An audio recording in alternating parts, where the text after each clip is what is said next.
There are places where, once night falls, the wind begins to whisper stories no one remembers anymore. The sand brushes gently against crumbling walls, murmuring old memories into the ears of wandering souls. My name is Elias Greywind, keeper of the quiet, and the place you've just arrived at is Stories for a Restful Soul, a quiet little corner made just for your spirit to breathe. Tonight, take a deep breath. Feel the stillness wrap around you. Let me guide you away from the noise of the world and into a story about a town that was once one of the richest in all of Africa, but now lies buried in the red sands of the Namib Desert. That place is called Kolmanskop. Picture yourself standing in the heart of the endless Namib Desert. No trees, no shade of green in sight, just an ocean of golden sand, stretching to the very edge of the horizon. Its dunes rising and falling like silent waves, basking beneath a sun that never blinks. A soft wind brushes past your face, slipping into your nose with the dry scent of dust and the distant breath of nothingness.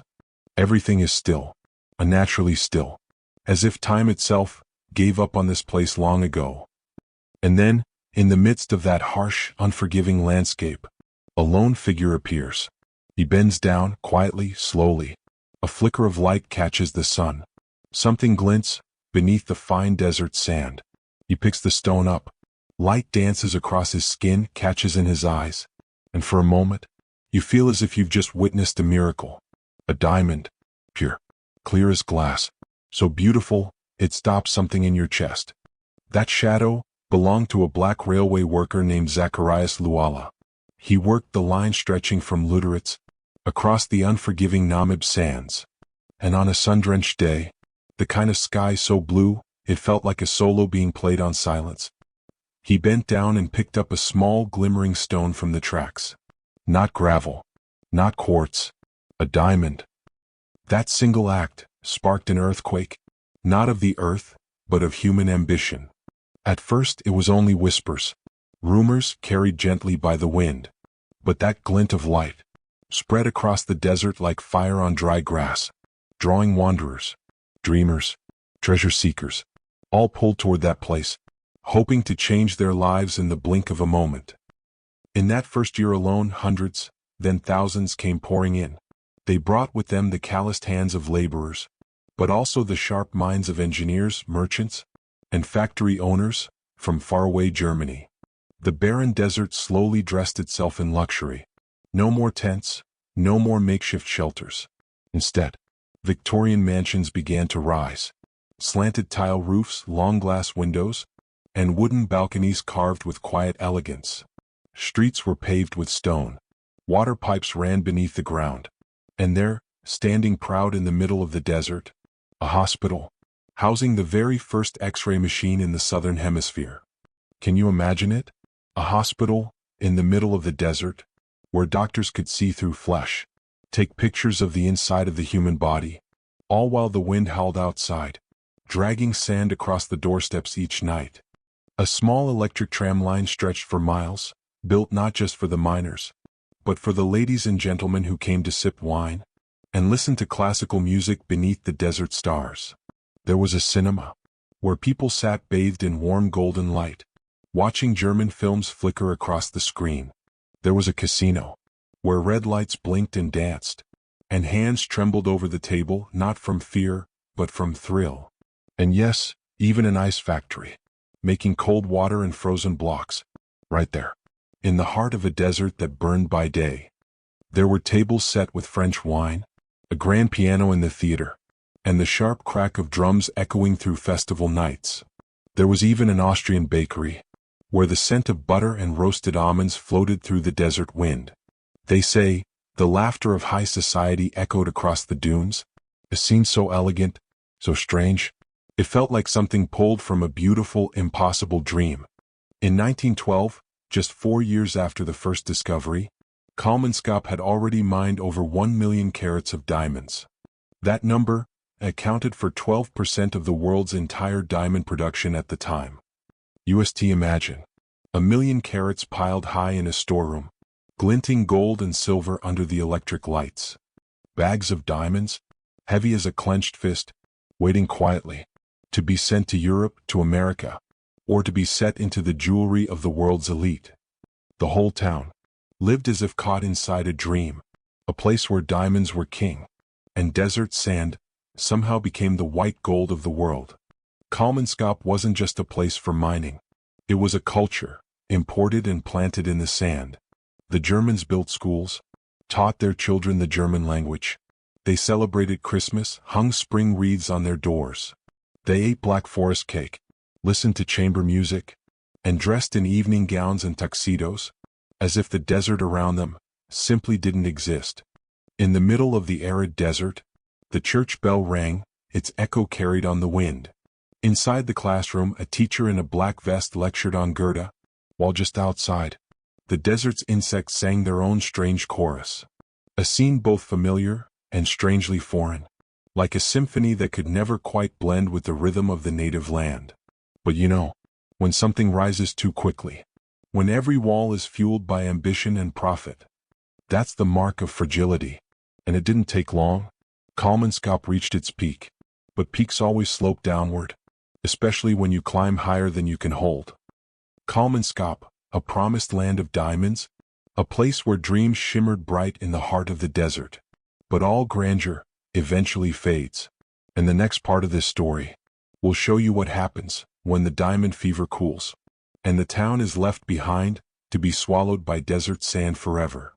1912 was the year Kolmanskop reached its peak. Nearly 1 million carats of diamonds were mined, an unbelievable number, accounting for 12% of the world's supply at that time. Just imagine. Each morning, carts rolled out carrying enormous canvas bags, filled with diamonds, wrapped in leather, locked in brass, sealed like treasures of a kingdom. They used to say, in Kolmanskop, if you bent down and picked up a handful of sand, you might be holding a fortune. Beside the ice plant stood a wide swimming pool, where children splashed into cool water right in the middle of the desert.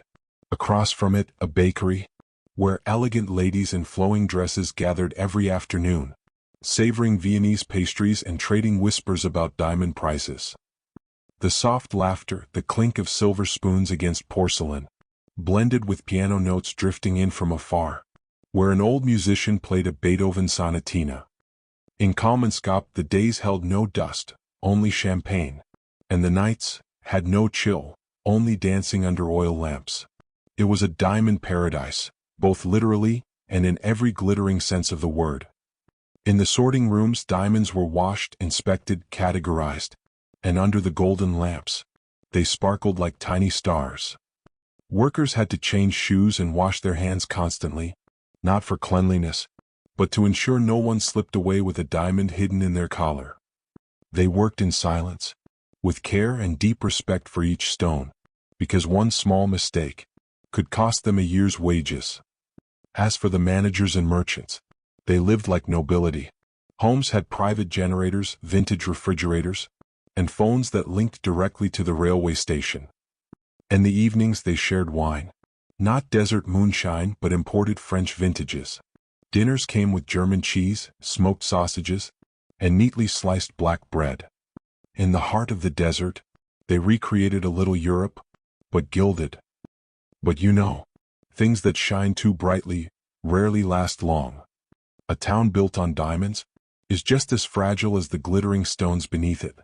All it takes is one shift, and everything shatters. But no dream lasts forever. Then came the First World War, pulling the whole world into a violent storm. The diamond market staggered, demand fell, trust crumbled. Even the finest stones lost their worth, when people cared more about surviving than sparkling. Prices dropped. Mining costs soared.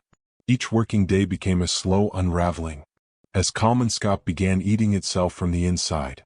But the killing blow didn't come from the market. It came from the south. In 1928, new diamond fields were discovered, near the Orange River, where gems could be picked up by hand, right off the beach. No need to dig, no need for mines. Just walk the shore, bend down, and scoop up your future. The new diamond rush began. And this time it didn't pass through Kolmanskop. It left it behind. The first families packed up. No one queued outside the bakery. The tram rolled on, empty through the wind.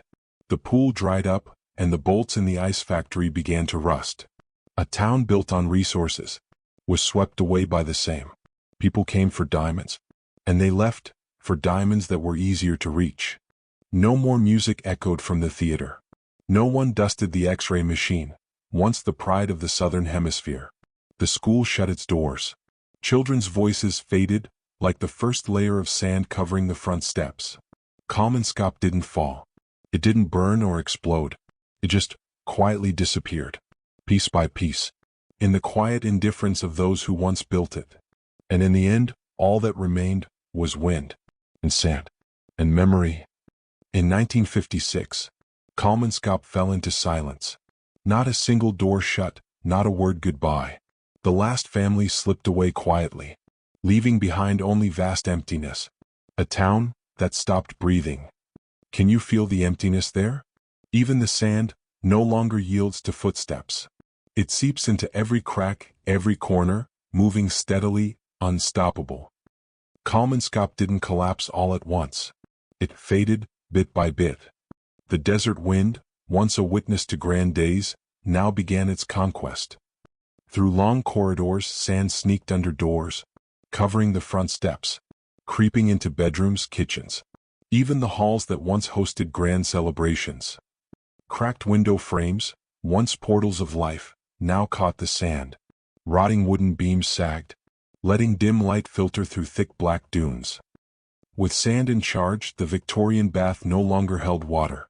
It became a red pit, each fine grain piled high, covering the brass faucets, once kissed by human skin. Picture a once gleaming tub for spouts pouring water. Now it's just a sand-filled cavern, silent, cold, desolate.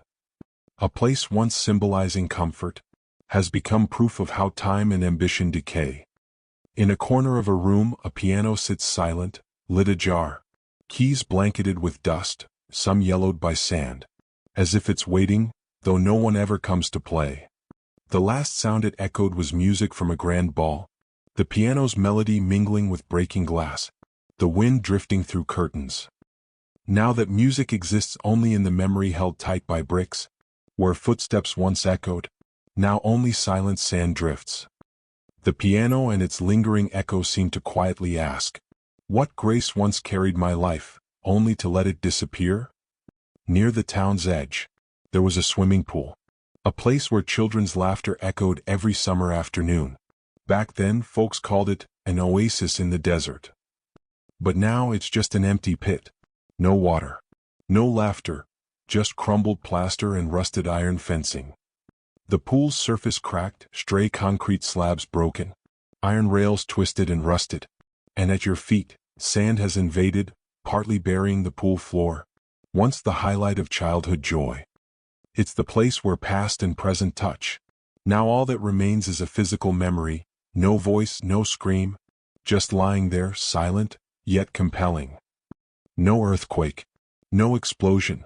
Kolmanskop didn't end with fanfare. It withered away.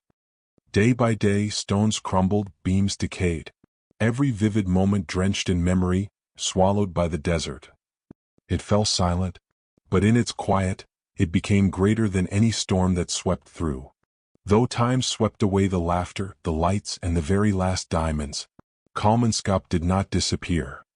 It remained not as a town but as a legacy, a beautiful scar, resting in the heart of the Namib Desert.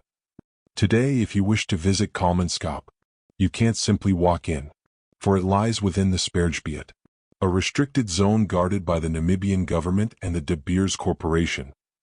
You must ask for permission, you must be guided, and you must listen to each step sink into the sand, as if you're stepping into a parallel world. A place where sand rules, and memory is the only thing that lingers.